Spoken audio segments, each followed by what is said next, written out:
السلام علیکم. پروگرام دو رائے کے ساتھ میں ہوں اسد رحیم خان اور میرا ساتھ دیں گے عمر فاروق. آج اور ابھی دو رائے میں پاناما لیکس اور عمران خان کی دھرنے کی کال، حکومت کا لاہ عمل کیا ہوگا. دوسرے حصے میں بات کریں گے موجودہ حالات میں سول اور ملٹری تعلقات میں اتار چڑھاؤ، کیا سول اور فوجی کی عادت ایک صفحے پر ہیں. اور پروگرام کے آخر میں اپنی زندگی خطرے میں ڈال کر لوگوں کی زندگیاں بچانے والے وائٹ ہیلمٹس تعداد میں بہت کم مگر مقصد بہت بڑا. مونسیک فونسیکا کی ریکارڈ وہ ہے جس میں آئی سی آئی جے، جس کو بڑی نامور تنظیم کہتے ہیں، اس میں وہ خود مانے اور انہوں نے پرائم منسٹر کا نام ڈیلیٹ کیا اپنی لیڈ سٹوری میں سے، کیونکہ پیناما پیپرز میں prime minister Nawaz Sharif of Pakistan کا نام نہیں ہے.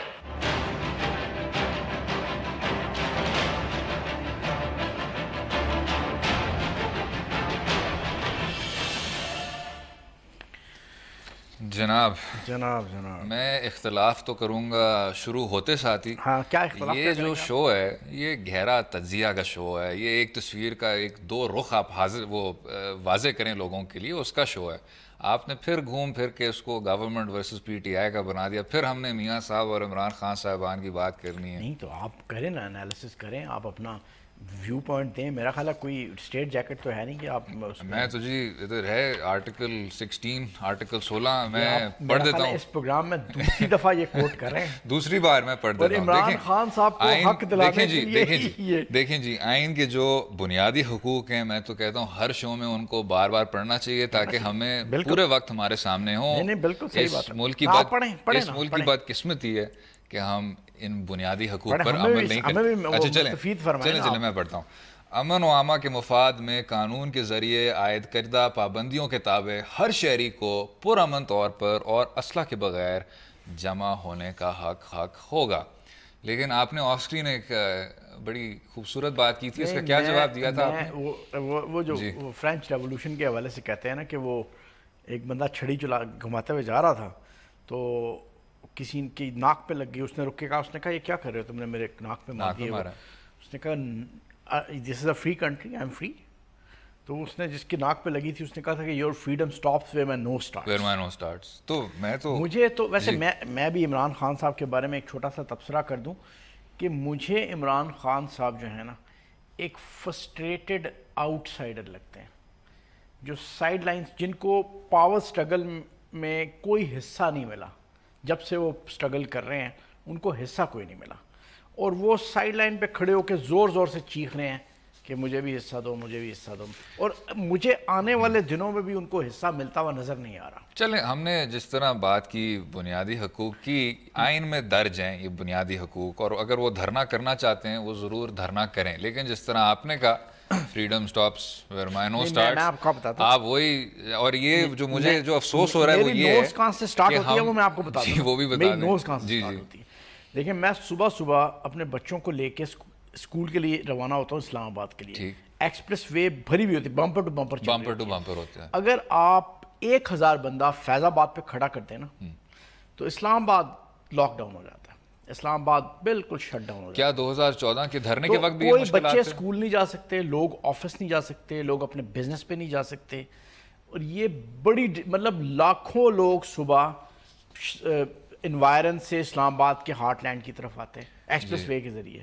آپ اگر فیض آباد کو بلاک کرتے ہیں تو وہ لاکھوں لوگ جو اپنی روزی کے لیے، میں سمجھ گیا. دیکھیں مسئلہ سارا یہ میری ناک وہاں سے شروع ہوتی ہے. میں سمجھ گیا مسئلہ سارا یہ، اور یہ آپ نے بڑی ٹھیک بات کی کہ ایک بیلنسنگ ایکٹ ہوتا ہے. اگر آپ اتنا زیادہ احتجاج کرنا چاہیں ضرور کریں، لیکن جو ہم نے 2014 میں دیکھا کہ آپ ریڈ زون میں آ کے پی ٹی وی کے دفتروں میں، اور جو مجھے افسوس ہو رہا ہے وہ یہ ہے کہ ہم یہ ساری بات کر چکے ہیں.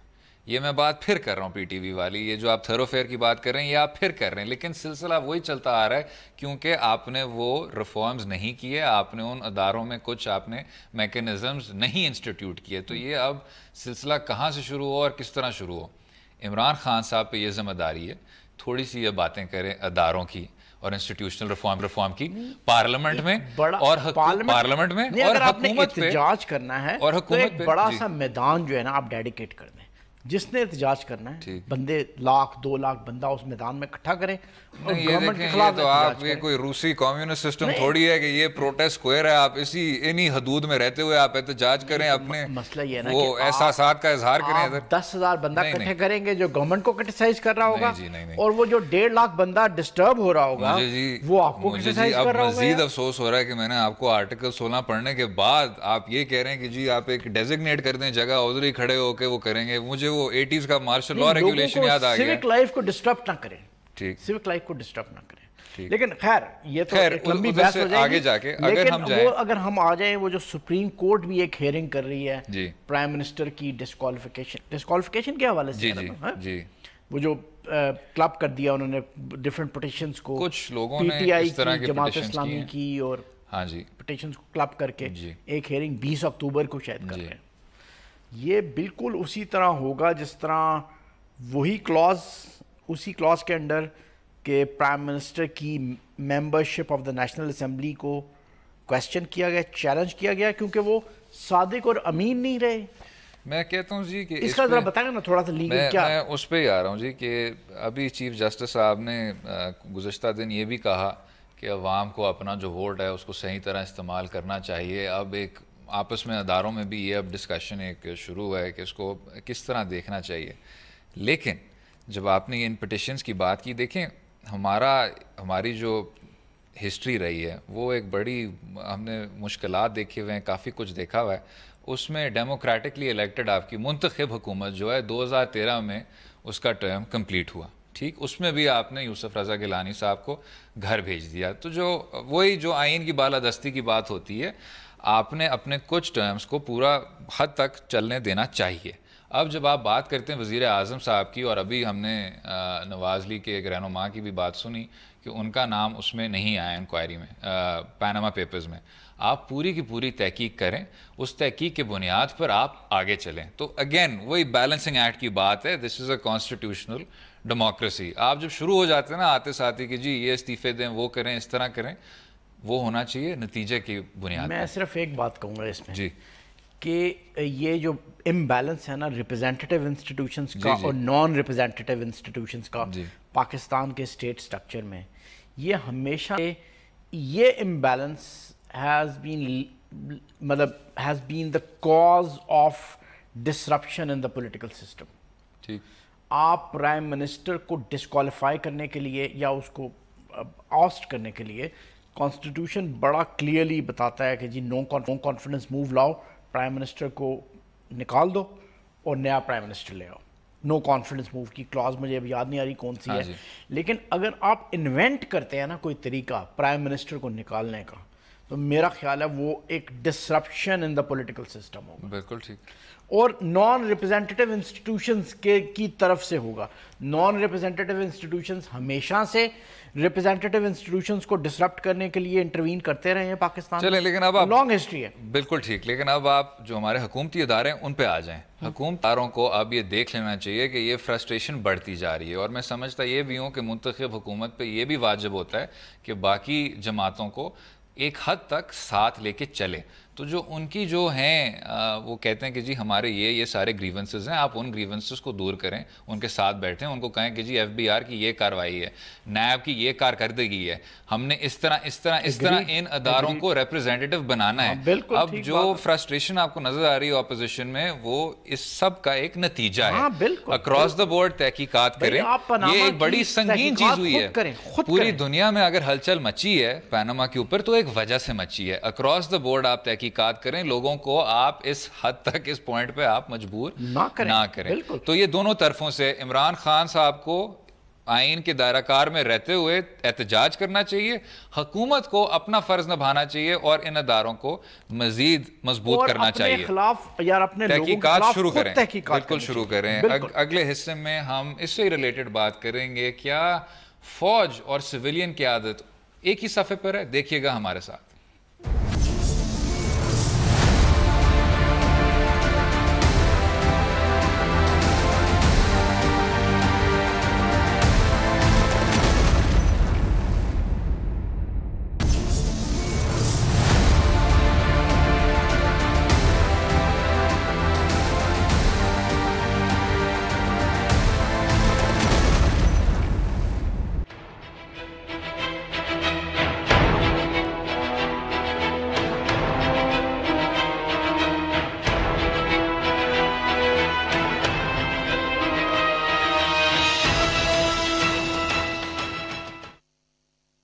ویلکم بیک ٹو دو رائے. ابھی بات ہوگی موجودہ حالات میں کچھ سول اور ملٹری کا اتار چڑھاؤ نظر آ رہا ہے, اس پہ بات کریں گے. اور آپ کا تو یہ ایک بڑا فیوریٹ سبجیکٹ ہے. بالکل clear signs of power struggle اور ایمرجنگ. میں خیال پاور اسٹرگل جو کور کمانڈرز کی میٹنگ سے نکلنے والی اسٹیٹمنٹ ہے کل کی, اور جو سارا کچھ مطلب یہ میں نہیں کہہ رہا کہ یہ سب لنکڈ اپ ہے. دیکھیں جناب, میں نہیں کہہ رہا تھوڑا سا اختلاف اگر میں کہہ رہا یہ لنکڈ اپ, تھوڑا سا اگر اختلاف کروں, لیکن یہ دیکھیں یہ پاور اسٹرگل کے سائنز ایمرج کر رہے ہیں. چلیں ڈاکٹر صاحب ہمارے ساتھ ہیں, حسن عسکری رضوی صاحب. جی ٹھیک. اور ڈاکٹر صاحب سے ہم بات کرتے ہیں, پوچھتے ہیں. ڈاکٹر صاحب السلام علیکم. جی وعلیکم السلام. ڈاکٹر صاحب یہ پاور اسٹرگل کے سائنز نظر آ رہے ہیں یا نہیں نظر آ رہے ہیں؟ دیکھیے میں لفظ پاور اسٹرگل استعمال نہیں کروں گا اس سٹیج کے اوپر. یہ ضرور ہے کہ جو سویلین اتھارٹیز ہیں اور ملٹری اتھارٹیز ہیں ان میں جو ڈسٹرسٹ کا ایلیمنٹ ہے وہ پہلے سے بہت زیادہ جو ہے وہ موجود ہے. اور اس وقت سویلین لیڈرشپ دیکھ ہی رہی ہے کہ جو معاملہ کھڑا ہوا ہے اس میٹنگ کے حوالے سے اس کو کس طرح سویلین لیڈرشپ جو ہے ہینڈل کرے گی. تو لہٰذا یہ ایک ڈسٹرسٹ کا اور سٹرین کی سچویشن ہے, اور پاور سٹرگل اس کے لیے زیادہ سٹرونگ لفظ ہے اس سٹیج کے اوپر. اچھا, میں کہیں سن رہا تھا, بیٹھے ہوئے تھے ہم اسلام آباد میں کچھ دوستوں کے ساتھ, ان میں سے شاید کچھ لوگ یہ کہہ رہے تھے کہ شاید 12 اکتوبر 1999 سے زیادہ ڈسٹرسٹ ہے. دیکھیں ڈسٹرسٹ تو ڈیفینیٹلی ہے, لیکن ڈسٹرسٹ کو ایکچول صورت میں کرنے کے لیے کوئی ٹریگرنگ فیکٹر ہوتا ہے. 12 اکتوبر کا بھی اگر نواز شریف صاحب 99 میں اس کو آرمی چیف کو ڈسمس نہ کرتے جب وہ ہوائی جہاز کے اندر تھے تو وہ ٹریگرنگ فیکٹر نہ ہوتا. تو یہاں بھی اگر سول حکومت نے کوئی ایڈونچرزم کیا جو کہ انہوں نے 12 اکتوبر 99 میں کیا تھا, تب تو یہ معاملے پیدا ہو سکتے ہیں کہ سچویشن بگڑ جائے, ورنہ یہ سچویشن اسی طرح کچھ عرصہ چل سکتی ہے. اچھا, ویسے رضوی صاحب یہ بتائیے گا کہ یہ سب جو سچویشن جس کو آپ کہہ رہے ہیں ڈسٹرسٹ کہہ رہے ہیں, یہ پولیٹیکل سسٹم کے لیے کتنا بڑا دھچکا ہو سکتا ہے اگر یہ اسی طرح پرسسٹ کرتی ہے, چلتی رہتی ہے؟ دیکھیے پاکستان کی جو اس وقت, اور بلکہ کہنا چاہیے بہت سے موسٹ آف دی ٹائم جو سیکیورٹی کی سچویشن ہے, یعنی ایکسٹرنل سیکیورٹی ہے, انٹرنل سیکیورٹی میں ٹیررزم ریلیٹڈ کرمنالٹیز وغیرہ کے ایشوز ہیں, ایسی صورت میں ملک میں اسٹیبلٹی کے لیے اور ملک کی جو سیکیورٹی پالیسی کی مؤثر طور پہ چلانے کے لیے سول ملٹری ریلیشن میں ایک سموتھنس, ایک اچھے تعلقات کا ہونا بہت ضروری ہے. اس سٹیج پہ وہ تعلقات نہیں ہیں. غالباً سول حکومت یا سویلین لیڈرشپ یا پی ایم ایل این یہ سمجھتی ہے کہ ہم ان کا اقتدار محفوظ اس وقت ہوگا جب وہ ملٹری پہ پریشر بلڈ کر کے اسے پیچھے دھکیل دیں گے. اور اس میں جو بنیادی چیز جو ان کی پرفارمنس کی ہے, یعنی سول حکومت کی پرفارمنس کی ہے, اس کی طرف توجہ نہیں دے رہے, لیکن ایک قسم کی کولڈ وار جو ہے ہمیں وقتاً فوقتاً ان بیانات سے ملتی ہے جو وزراء, سینئر وزراء جو آرمی کے خلاف دیتے رہے ہیں. تو اس لیے یہ جو صورتحال ہے ملک کے لیے, انٹرنل اسٹیبلٹی کے لیے اور سیاسی استحکام کے لیے کوئی اچھی خبر نہیں. ڈاکٹر صاحب, گزشتہ دن یہ بات ہو رہی تھی نان اسٹیٹ ایکٹرز کی اور کلا دم تنظیموں کی, تو کیا فوج اور سویلین قیادت اسی صفحے پر ہیں جب بات ہوتی ہے کہ ان کا گڑھ ہے جنوبی پنجاب میں اور ان کے خلاف ایک آپریشن ہونا چاہیے؟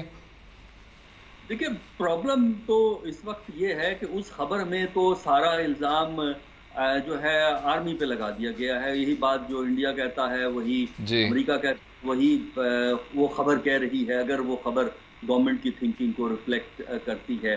اب پرابلم یہ ہے کہ اگر آپ نے ان ایکٹرز کو ڈیل کرنا ہے اس میں سویلین حکومت کو بھی اپنی ایک ذمہ داری سر انجام دینی ہے، کیونکہ یہ پنجاب بیسڈ گروپس ہیں اور پنجاب بیسڈ گروپس بہت سا اوور لیپ ہے پی ایم ایل این کے ساتھ، کیونکہ ان کا جو سپورٹ بیس ہے، ان کا جو ووٹنگ بیس ہے وہ رائٹ ونگ اسلامسٹ ہے، اور یہ وہ طبقہ ہے جس میں ملیٹنسی کے لیے بہت ہمدردی موجود ہے، سیکٹرینزم بھی یہاں موجود ہے.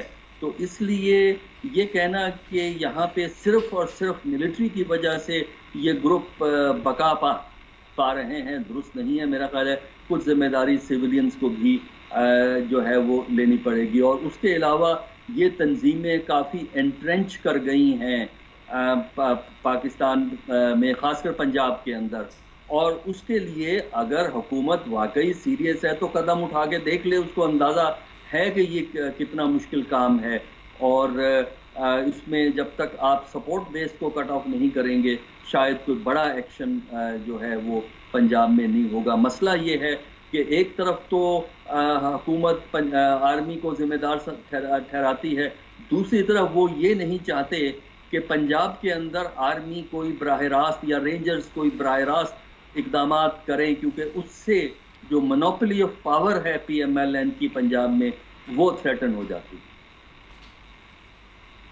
اچھا ڈاکٹر صاحب، یہ جو سول ملٹری ریلیشنز میں ذرا تھوڑی سی بد اطمینانی سی ہے، اس کو واپس سموتھ کرنے میں کیا اقدامات حکومت یا دونوں طرف سے ہو سکتے ہیں، یا یہ ممکن بھی ہے کہ نہیں؟ دیکھیے، یہ موجودہ ٹینشن کو کم تو کیا جا سکتا ہے. اس کے لیے جو سویلین حکومت کو اس سٹیج پہ کوئی نہ کوئی قربانی دینی پڑے گی، یا تو کوئی بیوروکریٹ قربان کرنا پڑے گا اس نیوز کے حوالے سے، یا کوئی فیڈرل منسٹر قربان کرنا پڑے گا کہ بلیم اس کے اوپر ڈال کے یہ معاملہ وقتی طور پر جو ہے حل کر لیا جائے. دوسرا جو سٹرین کا تعلق ہے وہ نئے آرمی چیف کی اپوائنٹمنٹ سے ہے. اس کی وجہ سے بھی جو یہ سٹرین جو ہے پیدا ہوتا ہے کہ اگر تو پرائم منسٹر سینیورٹی پرنسپل کو فالو کرتے ہیں اور اس میں کوئی بہت بڑی تبدیلی نہیں کرتے تب تو معاملات ٹھنڈے ہو جائیں گے. لیکن اگر پرائم منسٹر صاحب نے کوئی نیچے سے کسی جنرل کو ڈھونڈا، بہت نیچے سے، تو پھر معاملات بگڑ سکتے ہیں. تو لہٰذا اس وقت حکومت کے لیے بہتر یہ ہے کہ وہ سینیورٹی کے پرنسپل کو فالو کرے تاکہ کنٹروورسیز جو ہیں آرمی چیف کی، نئے آرمی چیف کے اپوائنٹمنٹ پہ کنٹروورسیز پیدا نہ ہوں. ڈاکٹر صاحب بہت شکریہ، آپ نے جوائن کیا ہمیں. چلیں ہم میں ویسے ڈاکٹر صاحب تو بہت مطلب بڑا نام بھی ہے اور بڑا معتبر قسم کا سول ملٹری ریلیشن کے حوالے سے، لیکن جو پہلی انہوں نے بات کی تھی اس پہ شاید اتفاق کرنا چاہیے کہ لفظ پاور اسٹرگل، اس پہ میں اس پہ تھوڑا کچھ سا ہم کر سکتے ہیں. اسی اختلاف پہ ہم بات کرتے رہیں گے، اگلے حصے میں بات کریں گے. رہیے گا ہمارے ساتھ.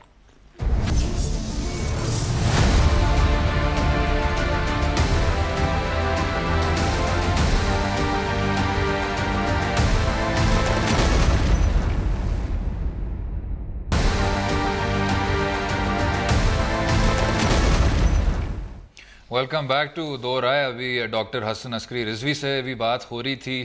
ملٹری اور سویلین قیادت کے بیچ جو اتار چڑھاؤ چل رہا ہے، اور ایسا ہو ہی نہیں سکتا کہ عمر فاروق صاحب کے ہوتے ہوئے اس پہ بات ہم جاری نہ رکھیں.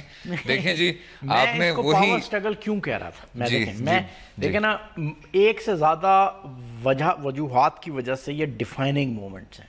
کیونکہ ایک تو یہ چیف آف آپ کے ڈیفائننگ مومنٹس ویسے آتے رہتے ہیں، ختم نہیں ہوتے defining moments. Chief of the army staff کی اپوائنٹمنٹ جو ہے نا اتنی امپورٹنٹ ہے کہ chief of the army staff کی اپوائنٹمنٹ کے ذریعے نواز شریف صاحب یہ انشور کرنے کی کوشش کریں گے کہ اتنا high profile chief of the army staff نہ ہو جتنے کہ یہ ہیں، تاکہ ساری اپوزیشن کے گروپس جو ہیں ان کے ساتھ ارد گرد ہو کے. آپ مجھے ایک لو پروفائل آرمی چیف کا نام دے دیں. نہیں، میں آپ کو بتاؤں نا، جتنے ہائی پروفائل یہ گئے ہیں نا، میرا خیال ہے اس سے پہلے اتنے ہائی پروفائل میڈیا ہائپ جتنی ان کی پرسنالٹی کے ارد گرد کریٹ ہوئی ہے، اس سے پہلے کوئی آرمی چیف اتنا ہائپ کریٹ نہیں ہوئی.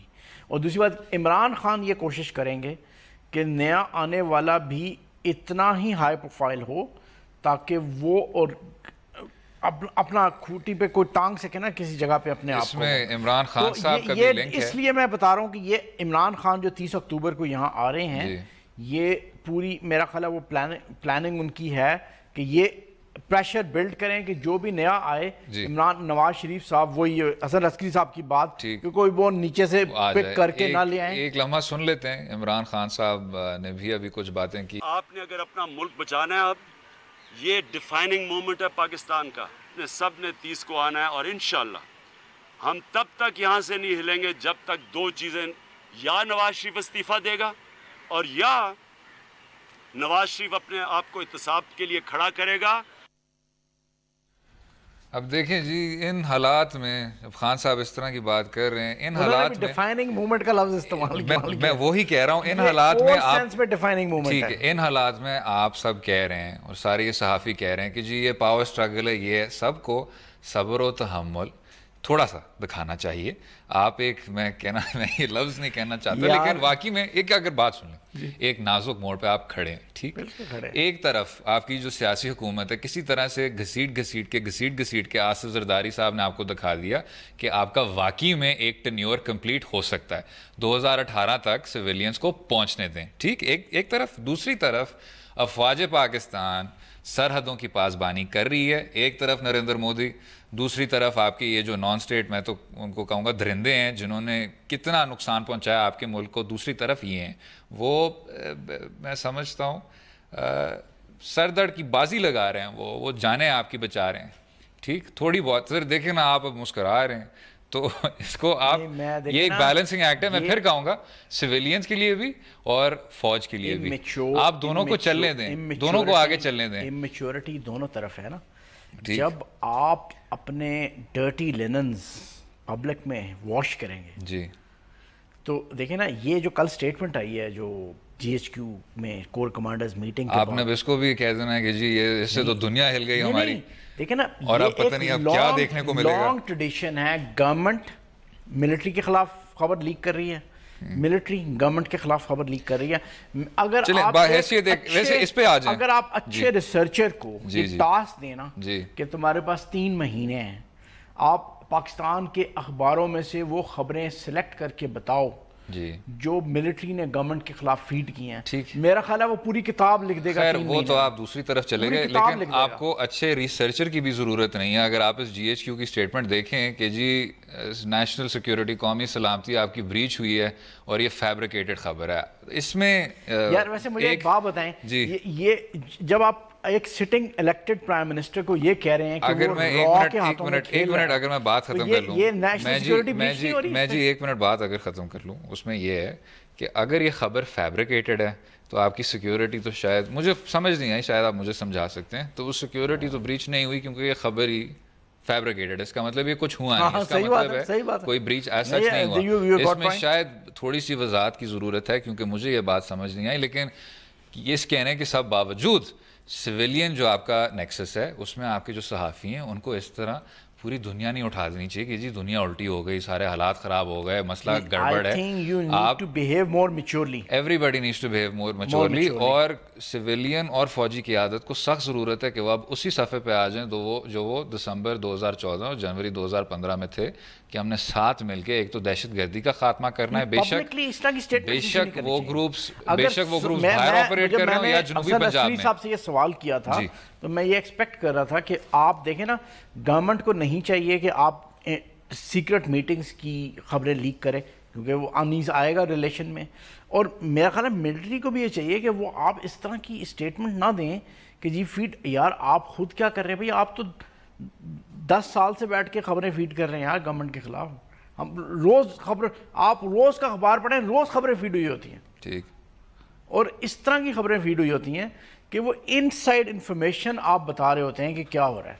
پرائم منسٹر نے فلانے کو لائلٹی کوسچن ہو گئی, کا پیٹریوٹزم کا کوسچن ہو گیا, یہ روز اخبار چھپی ہوتی ہیں. چلیں اس پہ شاید ہم اتفاق کر سکتے ہیں کہ اس طرح کا رنگ ہمیں شاید نہیں دینا چاہیے, میچورلی بیہیو کرنا چاہیے, میچورلی. چلیں میچورلی, لیکن اس میچورٹی میں یہ ضرور ہے کہ سویلین اپنے کلوز ڈور میٹنگز میں بیٹھ کے اپنے مسائل طے کریں یار.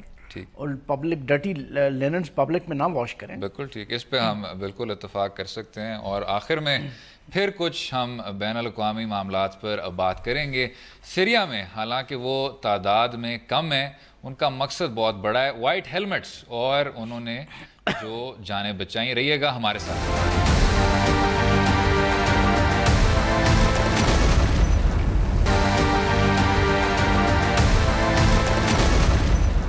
ویلکم بیک ٹو دو رائے. اب بات کریں گے شام کی اور ان لوگوں کی جو اپنی جان خطرے میں ڈال کے دوسروں کی جانیں بچاتے ہیں.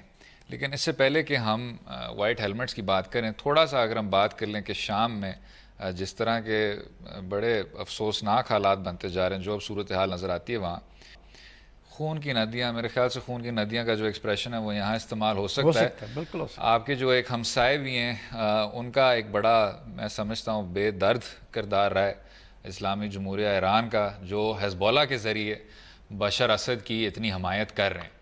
اور اب کہ روس نے بھی اب اپنے آپ کو شامل کر دیا اس میں, وہ اب سویلین ایریاز کی پیشوا multiple several groups fighting each other. نہیں, وہ کھلونا بن گیا نا, شام ایک کھلونا بن گیا بیرونی طاقتوں کے لیے, کہ ایک طرف آپ کے پاس بشر اسد ہے, بشر اسد کے پیچھے حزب اللہ ہے, حزب اللہ کے پیچھے ایران ہے, اور تینوں کے پیچھے روس ہے. دوسری طرف گلف سٹیٹس نے اور خلیجی ممالک نے آپ کی بڑی ہارڈ رائٹ انتہا پسند تنظیموں کی حمایت کی. شروع میں آئیسس کی کر رہے تھے, پھر آئیسس جب بالکل ہی درندے ثابت ہوئے تو اب وہ Al Nusra front. Americans are taking sides in the civil war. اور مطلب ایک چھوٹا سا پرنسپل جو میرا خیال ہے اس سے نکالا جا سکتا ہے اس سچویشن سے, the worst form of political order is better than anarchy.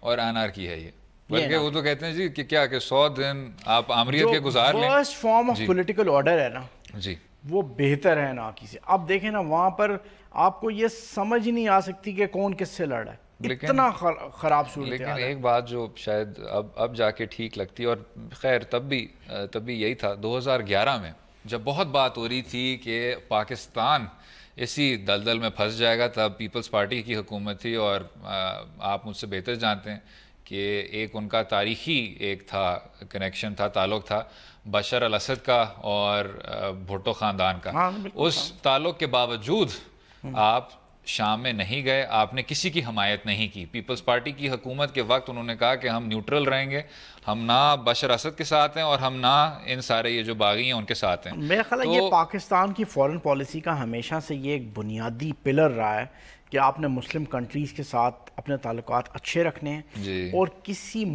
دو مسلم ممالک کے درمیان لڑائی یا مسلم ملک کے اندر کوئی لڑائی آپ نے حصہ نہیں بننا. معذرت کے ساتھ آپ نے اس بنیادی پلر کی آپ نے شاید اتنا نہیں عمل کیا. آپ جارڈن میں بھی گئے, آپ بحرین میں بھی گئے, آپ نے فرق اس طرح کی قوتوں کو سپورٹ کیا, آپ نے کیا. لیکن اب جا کے نظر آ رہا ہے کیونکہ پارلیمنٹ نے یمن میں کہا جوائنٹ ریزولوشن کے ذریعے کہ ہم نہیں جائیں گے یمن میں. 2011 میں پیپلز پارٹی کی حکومت نے کہا کہ ہم شام میں نہیں جائیں گے. اور اب جو یمن میں نظر آ رہا ہے جو سویلینز پہ بے تحاشا بومبنگ ہو رہی ہے, کی اندر ہونے والی لڑائی یا مسلم ممالکوں ہمارا اس سے کوئی تعلق نہیں ہے. ہمارا کوئی تعلق نہیں, ہم کسی لڑائی کا حصہ نہیں بننا چاہیے. اب اگر ہم آ جائیں شام میں ایک تنظیم ہے, کا اس کا نام تو دے دیا, ویسے تو نام ان کا سول ڈیفنس فورسز ہے, جو تعداد ان کی بڑی کم ہے, وہ شاید ہوں گے 4000 کے آگے پیچھے, اور انہوں نے کوئی 60,000 جانیں بچائی ہیں 2013 کے بعد سے. تو آپ یہ دیکھیں کہ اتنی چھوٹی سی تعداد اور مقصد اتنا بڑا. اس پہ تنقید ہو رہی ہے آج کل, ابھی نوبل پرائز میں گروپس کے ساتھ انوالوڈ ہیں, ٹیررسٹ گروپس کے ساتھ. لیکن میرا خیال ہے کہ اگر آپ یہ بات مان بھی لینا اس سیریا کی سچویشن میں, سیریا کے کانٹیکسٹ میں, اگر یہ بات مان بھی لیں کہ یار یہ پارٹیزن ہیں, کسی گروپ کے ساتھ انوالوڈ ہیں, اب تب بھی اگر وہ ہیومینیٹیرین ورک کر رہے ہیں نا, تب بھی اچھا کام ہے, تب بھی اچھا کام ہے. اور اسی پہ ہمارے پاس ایک سٹوری ہے انہی وائٹ ہیلمٹس کی, وہ بھی ابھی دیکھ لیتے ہیں.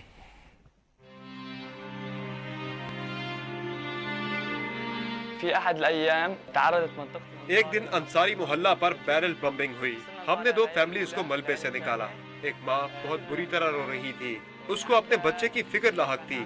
گھنٹوں کی کھدائی کے بعد ہمیں بچے کے رونے کی آواز سنائی دی. آپ یقین کریں گے بچہ بمباری کے باوجود اس ملبے میں کیسے زندہ رہا, کیونکہ اس بچے کی ہمت بیرل بم سے بھی زیادہ مضبوط تھی. وإنه هذا الطفل يطلع أول من البراميل وأول من السقوف وأول من كل شيء. کیا آپ اس کے بعد بچے سے ملے؟ عندنا وقت. ہمیں وقت نہیں مل پاتا کیونکہ شیلنگ ختم نہیں ہوتی. ان کے ایک نمائندے نے کہا، اور ابھی آپ نے دیکھا کہ یہ کیا دردناک کہانی، اور اس میں چند اسی طرح کے آپ کو ہیرو ملتے ہیں. انہوں نے کہا جب نوبل پیس پرائز میں ان کا نام آیا، اور اینڈ میں تو انہی کے پاس گیا جو کولمبیا کے صدر تھے، سانٹوس تھے، انہوں نے کہا کہ جی ہم امن کا پرائز نہیں چاہ رہے لیکن ہم ضرور امن چاہ رہے ہیں. امن چاہ رہے ہیں. اور بڑا ایک خوبصورت پیغام تھا، سب دنیا کو گیا کہ ایسے ملک میں جہاں ہر جگہ تباہی، اس طرح کے لوگ ہیں ابھی بھی. وہ فیض کا مجھے ایک شعر یاد آتا ہے جی، جب یہ اسرائیل نے اٹیک کیا تھا نا لیبنان میں صابرا اور شتیلا کیمپوں پہ 80s میں، ایریل شرون نے کیا تھا. تو فیض صاحب میرا خیال ہے اس وقت وہ لوٹس ایک میگزین نکلتا تھا پیالو کا، اس کو ادارت کرتے تھے. اچھا. تو وہاں انہوں نے ایک شعر کہا کہ کوئی مسیحا نہ ایفائے عہد کو پہنچا. جی. کوئی مسیحا نہ ایفائے عہد کو پہنچا، بہت تلاش پسے قتل عام ہوتی رہی. واہ. یہ مسلمان ملکوں کے حکمران کہتے تھے نا کہ ہم بچا لیں گے مسلمانوں کو، شابرا اور ستیلا کیمپوں میں بچا لیں گے.